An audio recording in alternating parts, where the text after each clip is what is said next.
So we're going to take you out to a leak detection that we did with the CamVac. We're going to show you a different method of using the CamVac. We blow out the line first. So again, we get all water out of the line. Then we create vacuum inside the pipe, put our camera in there, and we're going to show you where that pipe is actually sucking in dirty water, mud, or whatever it might be that's surrounding the pipe. It's going to show you exactly where the leak is. Check it out. So here our first symptom is we have air blowing back into the system.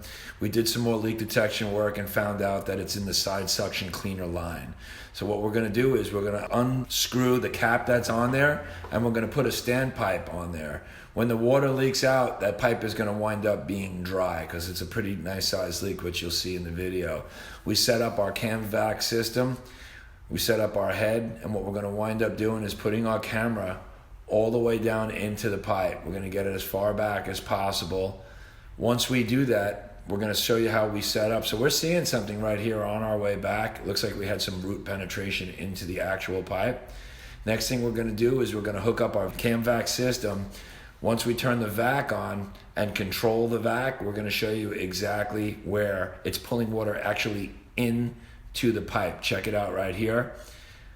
What that's doing is now the pipe is a vacuum and it's pulling water, dirty water at that in.